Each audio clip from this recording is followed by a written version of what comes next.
municipalities such as this. That's Mr. G. Edward Griffin.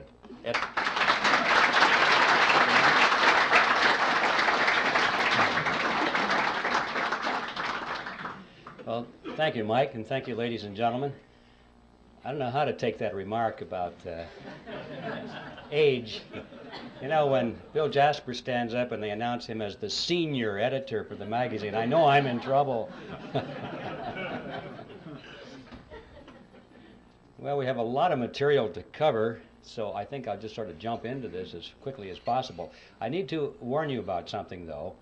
Since this is being videotaped tonight, and we have a limitation on the length of the time on the videotapes, I have been instructed to divide this into two parts.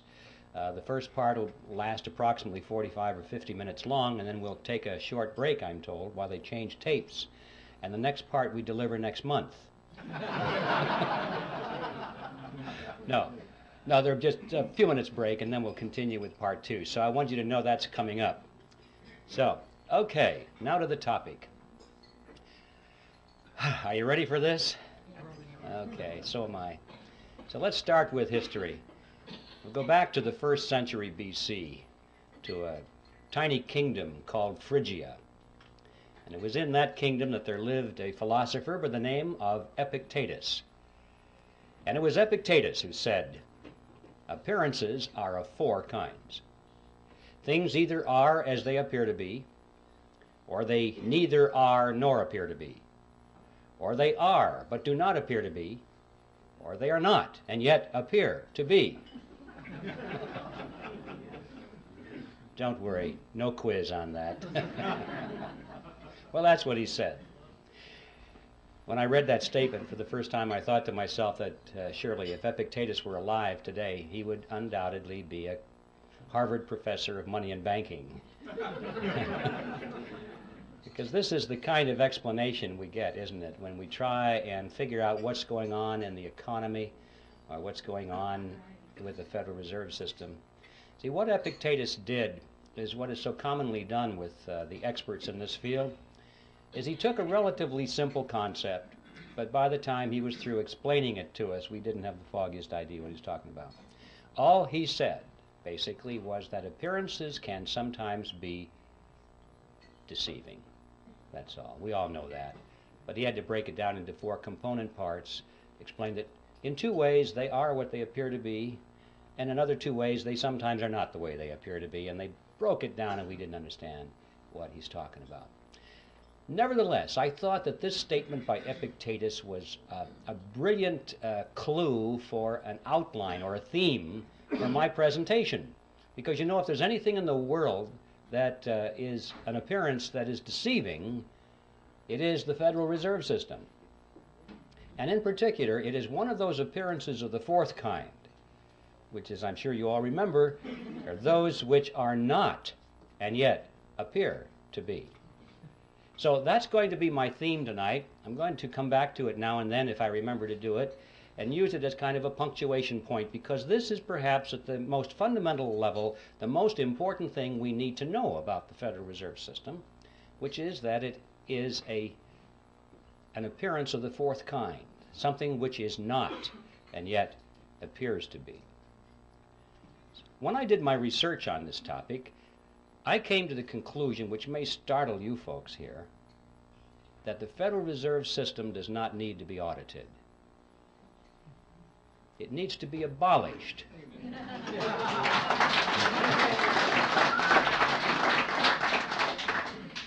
And the reason I say that is because I'm sure that if they audited the Federal Reserve System, they would find out that it's doing exactly what it's supposed to do. There's no secret there. There's no shenanigan going on behind the scenes. It's all out in the open. If we'll just study the Federal Reserve System on the basis of what we know already, if we'll read their literature, if we'll dig into the history, we find out that it's one of the greatest scams of all history. Out on the surface, it doesn't need an audit.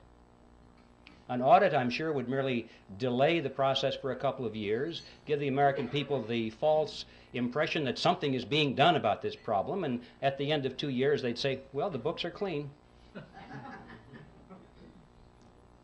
I came to the conclusion that the Federal Reserve needed to be abolished for 7 reasons, actually, and I'd like to read them for you now. I've stated them in rather concise terms.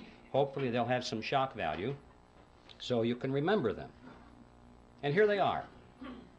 First of all, it is incapable of accomplishing its stated objectives. 2, it is a cartel operating against the public interest. 3, it is the supreme instrument of usury. 4, it generates our most unfair tax. 5, it encourages war. 6, it destabilizes the economy. And 7, it is an instrument of totalitarianism. Now, I don't know what you think about those 7 points. I know that a lot of you are totally in agreement with it. I can tell by your reaction. I trust that there are some skeptics here tonight. I hope there are. Otherwise, I feel like the minister talking to the choir. Usually there are skeptics in my audience, and frankly, those are the ones I'm most interested in talking to. And for the skeptics, I'm sure that you're thinking, those sound like pretty far-out statements. How could you ever demonstrate them to be true? But I think you would agree, regardless of your preliminary conclusion about those statements, that if any of them could be proven to be true, there would be good enough reason to abolish the Federal Reserve System. So let's take a look and see whether they can be supported. Time doesn't permit to go into all 7 of those here this evening, but I would like to splash around on at least the first 4 of them to show you that indeed there is ample evidence to support these conclusions. And I think the best place to begin with all of this is where the action was, and that is the creation of the Federal Reserve System. And that takes us directly to the title of my book, The Creature from Jekyll Island. You can almost hear the music being played in the background as they do some kind of a spot commercial to sell this book. I have to admit I had a lot of fun with that title because I had this fantasy in my mind that someday it might be in a bookstore window and people would pass by and think, oh, it's a sequel to Jurassic Park. But anyway, that will never happen, I'm sure. The fact of the matter is, for those of you who know a little bit about this topic, the title has quite a bit of meaning in it. And we have a lot to learn by exploring what that meaning is. First of all, Jekyll Island is a real island. It's off the coast of Georgia. And it was on that island back in 1910 that the Federal Reserve System was conceived at a highly secret meeting that took place there. And what I'd like to do is talk about this meeting and show you that, in fact, the Federal Reserve was created there, and that there was a lot of secrecy surrounding it. And then we'll be confronted with the question, why the secrecy? When things are done in secret, there are often things to hide. And we'll explore what it was that they wanted to hide. And when we finally understand what that was, we'll be face to face with one of the most important facts about the Federal Reserve System that is not generally known.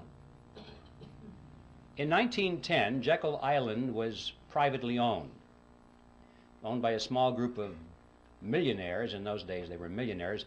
In today's dollars, they would be billionaires from New York. This is where their families went to spend the winter months. It was a resort island, a resort club. It was called the Jekyll Island Club. And there was a very elaborate clubhouse there, which was the center of their social activities. It's still there, by the way, if anybody wants to visit it. The island has been purchased by the state of Georgia, and this clubhouse has been renovated. It's a beautiful thing. And around this clubhouse, they had cottages, which were built by many of the families that belonged to the club. Cottages are not exactly the word I would have chosen to describe these structures. I remember on taking the tour through one of them, the guide said that there were 14 bathrooms in that cottage. So you have an idea of the kind of elegance that was there. In any event, the number of bathrooms has nothing to do with this story. I just get hung up on that because It's hard for me to imagine a cottage with that much running plumbing. But the important